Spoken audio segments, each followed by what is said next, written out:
that upsets a lot of people, understandably, is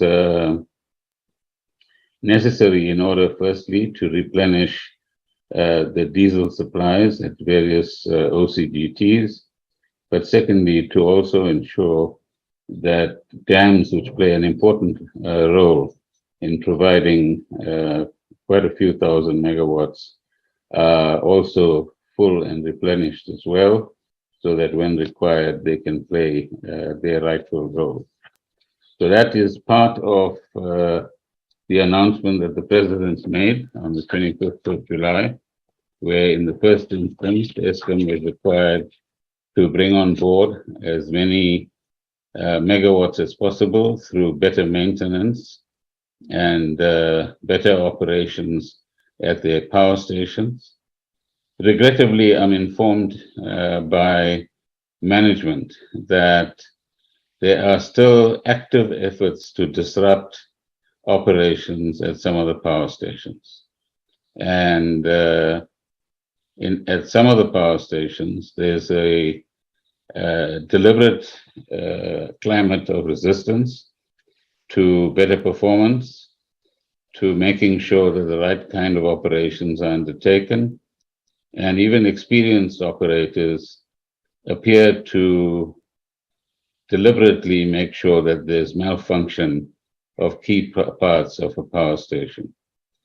Further steps are going to be taken in this regard, and we're not, as the Eskom management, we are not saying that they are going to wait for normal processes, where you suspend, go through disciplinary processes, and so on.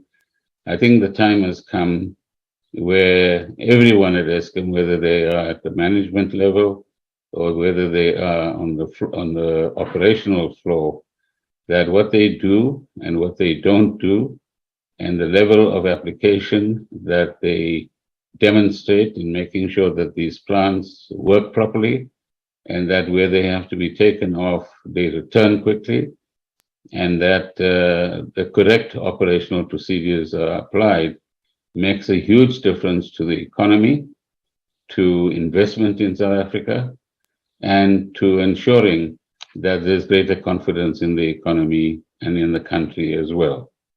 So we cannot have a situation where, on the one hand, there are people who stand on platforms and demand growth and jobs, and on the other hand, members of those organizations appear to do things which actually undermine the efforts that are currently being made.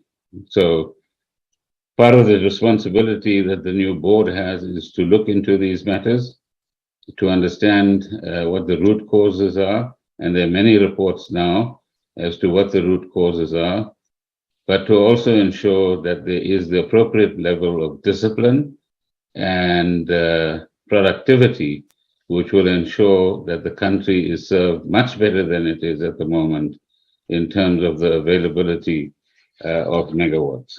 So that was the first of the tasks that the president set, and that task must still be prosecuted with greater intensity at a board level, but also at all levels of management and operations as well. The second issue is the necessity for law enforcement agencies to address the issue of deliberate malfunctioning of plant, and in other words, the kind of theft, fraud, and sabotage that occurs. All of you are familiar with the mixing of coal with fuel oil that's not supplied properly, and out of which millions of rands are being made by a few individuals, and other procurement practices which lead to exploitation of the financial resources within Eskom itself.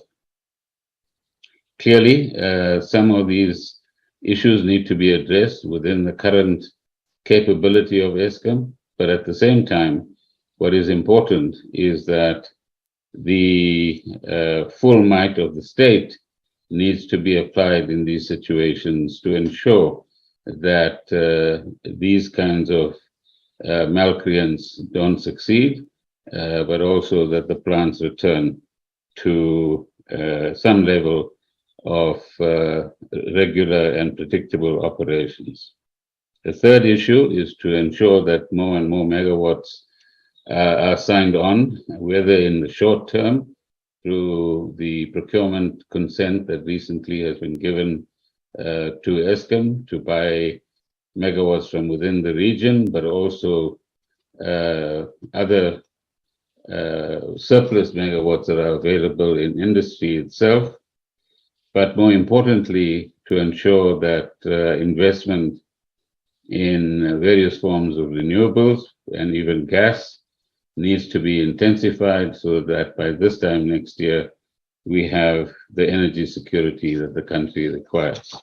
Now, there's a lot of detail behind all of that, but each of those work streams are hard at work behind the scenes and ensuring that unnecessary red tape, there can never be necessary red tape anyway, is removed, and there are quick decisions made to which there can be responses. So let me pause there, ladies and gentlemen, and summarize by saying that government has decided to put a new board in place. Secondly, that that board is the accounting authority. It is responsible for evaluating the current performance of Eskom, and it is also responsible for reporting to the shareholder, in this case government, in the form of DPE. Thank you very much. Thank you, Minister. Colleagues, I've seen 3 questions so far from 4 questions. Let me read them out, Minister. From Paul from Bloomberg, why did it take so long to appoint a new board? Shouldn't this have happened last year? Will the board take a decision on the rater remaining as CEO? Carol Payton, News 24, more or less the same. Please explain the delay renewing the previous board and reason for deciding not to fill the 7 vacancies that developed along the way. Another from Carol, Minister Gordhan, as shareholder, would you like to see Eskom reduce the amount of planned maintenance, or is it your conviction that Eskom should stick to its maintenance program? Joseph from Financial Times, is the minister confident that Eskom will complete the project to extend the life of the Quebec nuclear plant on schedule before expiry of its generation license, and that further outages at the plant can be avoided?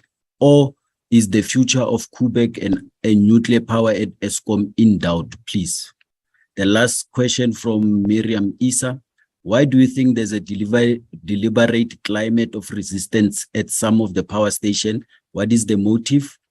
Was the valve at Camden, which was opened incorrectly, resulting in the shutdown of all units, an example of this deliberate resistance? The last one, Minister, maybe from Susan Comrie, Amabungwane. You recently told Parliament that the new board will review the entire management of Eskom. Will this be in the normal course of business, or is this a pressing task that the board will tackle as one of its first tasks? I think Minister has also touched on, answered that one. Minister, you can go ahead. Thank you very much. I think we can all dwell on the past and ask why this and why that. The fact of the matter is a decision has been taken. There's a new board in place. And in addition to the board at the SOC or holding level, there will also be boards with the necessary expertise created in the first instance in transmission. And there's some additional skills need to be added there. But secondly, on the generation side as well.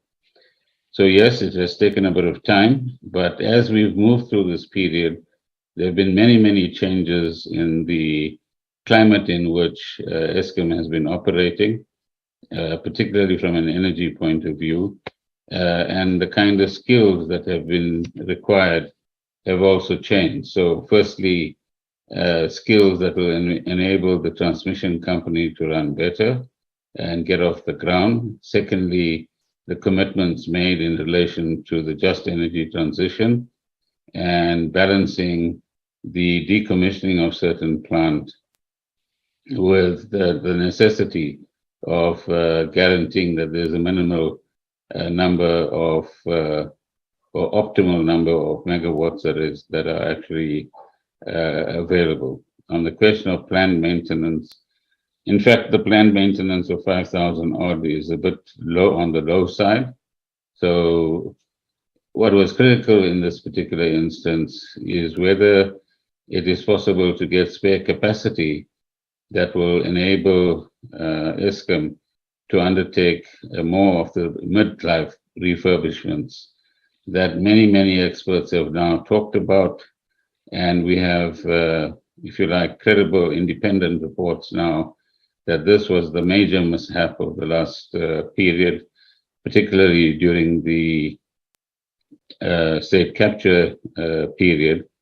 But the key area is not so much the planned maintenance and its increase, is to manage and control the number of megawatts that are lost either through partial load losses or through unplanned losses. 15,000 is just too high.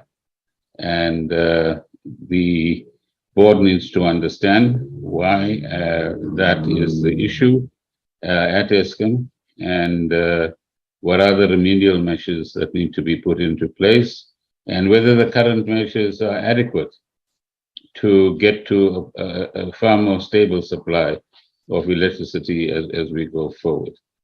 As far as the management team is concerned, the structure of management is going to change, whether we, in view of the changes in the structure of the organization itself. And the board will then have to evaluate who sits where, in which chair, with what kind of responsibilities, as we undergo some of these changes. And also, it will have to work out how it demands better performance from all levels of management. And a good example is the Camden one that Mariam mentioned earlier on. Camden is, and the events that unfolded there a few days ago is clearly an example of, let's call it resistance to be euphemistic. But that kind of resistance is what undermines this country's economy and the confidence of the population in Eskom itself. So I think it's fair to ask whether, as during the state capture period, we now have Eskom being used as a political football again. And the appeal that we would make to all parties concerned is hands off Eskom. Let the management and the board do their work. Don't interfere in that arena. And if there is any political debate, discourse, and exchanges that need to take place, let that happen within the political domain and not within the energy domain itself. Thank you.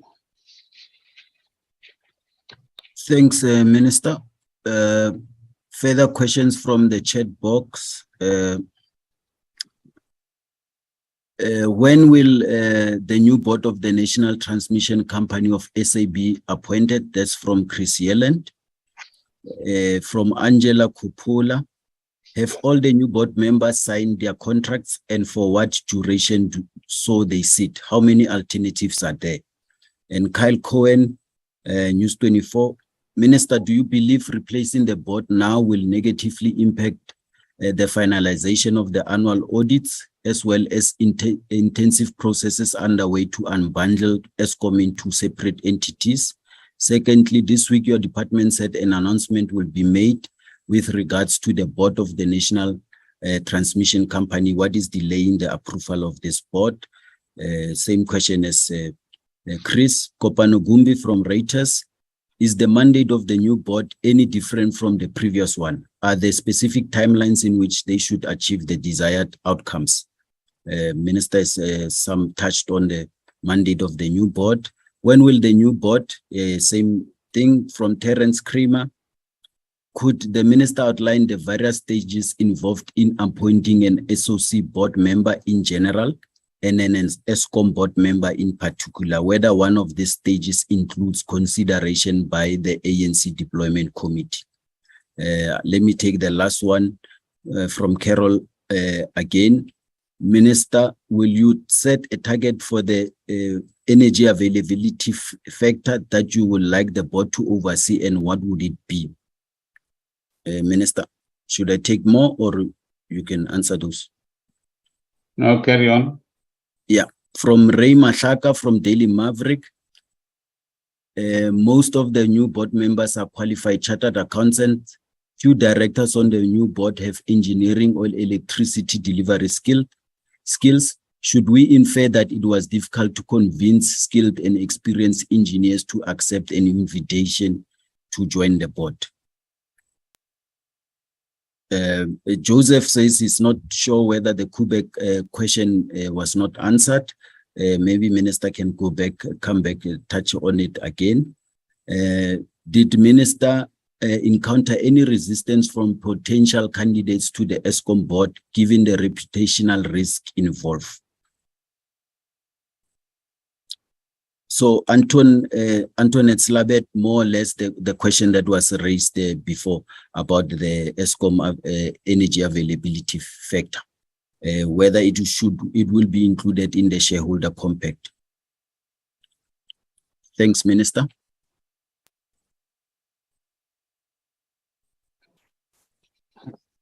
Right. So let's start with the EAF, which is the most relevant thing. In the shareholder compact already, if you look at it today, the target is about 75%. The actual performance is below 60%. Below 60% is just not good enough. And so the board has to ask the question, the journey from 60% to beyond 75%, what does that involve? What extraordinary things need to be done? And what are the fault lines in the way in which current operations are happening, which, as I said, we have some objective observations on, which needs to change in order that we get better outcomes from the maintenance processes, but also from the operations itself. Ray, I don't know, you haven't been listening. So when you have the statement in front of you, you'll find that there are 5 people with engineering backgrounds. There are 2 with, and maybe if you add Ms. Romano, 3 that have a chartered accountant background. Ms. Romano is more there with her commercial background, given the kind of changes that we expect in Transnet as we go forward. So please look at the statement. I don't think you were listening. As far as the transmission, or the current board, how long? 3 years. When do they start? Tomorrow morning. And the transmission company board, the delays have been that we've had a list of names, as many of you are aware, but we are not satisfied that they properly reflect the kind of technical skills that are required. So there's another process that is at play, and I want to link that to the question about reputational risk. Of course, there are professionals who, when approached, there might be an accountant, it might be a lawyer, it might be others who actually do believe that associating themselves with a state-owned entity, given the kind of way in which professionals generally, but Black professionals in particular, were dealt with during the state capture era, they don't want to be subjected to that kind of treatment and humiliation and reputational damage. So definitely. But it's got nothing to do with Eskom as it is today. It does have something to do with their perception or actual experience, which we fully understand. And the only appeal we make, both to those that might have turned us down today, or those who are potentially willing to assist, is the country needs you right now, and offer your services for a few years to enable key institutions of the state, but also importantly, key institutions in our economy to operate better. At the same time as those who turn us down, there's any number of people over the last few days that have also sent in their CVs. Eskom, as you know, and as I said in Parliament, has also started, let's call it the crowd, what's the right word? The crowding in of technical people, and they've had some 150 responses to that. So there are a lot of people who are willing to assist in one way or another. The Eskom management must actually ensure that they have the right integrity, the right technical background, and are appointed in a manner in which it is consistent with whatever the Eskom policies might actually be. Joseph, apologies on the Koeberg question. I'm informed that the Koeberg project is well on its way. Synchronization has occurred. Clearly, there have been some mishaps around some of the processes, but also the equipment as well. But I'm informed that this is well on its way, and within a week or so, we'll have better news in that particular regard. The mandate of the board is as per the shareholder compact, but clearly what we will do now is to review what is in the existing compact and assess what is required right now by the country of both the board and the 40-odd thousand people that work within Eskom, and make any modifications that are necessary. But the most urgent of which clearly is that the country wants some surety that load shedding will be minimized or eliminated. Secondly, that the collapse of or dysfunctionality in many of our power station units is something that is of the past. Thirdly, that together with the law enforcement agencies, we are able to catch literally those people who are guilty of either fraud and malfeasance on the one hand, which extracts, I think, billions of rands from Eskom's funding, and others who have their own particular interests, largely commercial, but it might be other interests as well, and who are intent upon disrupting the functioning of Eskom, pretty much like is happening in some parts of the Transnet rail infrastructure, where cable theft and other forms of damage to signaling systems and the disappearance of rail itself is causing harm to the logistics network in the country. Kyle, will the change in the board have any negative impact, particularly on the audit outcomes? The board is not really involved in audit outcomes. That's the function of the Auditor General or the auditor that's been deployed, which is not, I think, the AG at this point in time. But secondly, it's the management that must deliver on the annual financial statements that are a fair reflection of the business. And thirdly, we have the assurance from the chair and maybe one or two other members of the board that they will ensure that there's a smooth handover to the new board, both in respect of the audit, but also in respect of other matters that the board has been dealing with up to this point in time. Terence, Deployment Committee. I appeared before the cabinet. We compiled these names from various sources and professional bodies. And this, what I'm announcing today, is the result of carefully checking out all the candidates that we thought are able to make a contribution. And that's what we have in front of us. I've appeared before nobody. I think I've addressed all of the questions. Yeah. Yeah, you have addressed all the questions, even came back to the Quebec one. Colleagues, can I see hands to ask questions? We're about to wrap up right now. Final questions, final round. Susan, you can go ahead. Susan Kumri, you can go ahead. Hi, Minister Gordhan. I just wanted to ask, do you believe that the 75% EAF target is still realistic? Will it be left up to the board to determine if that target is realistic, or is that determined and set by the shareholder? Thank you, Susan. Any more questions? We're about to close very soon. I don't see any hands, Minister. Maybe the final one from the chat.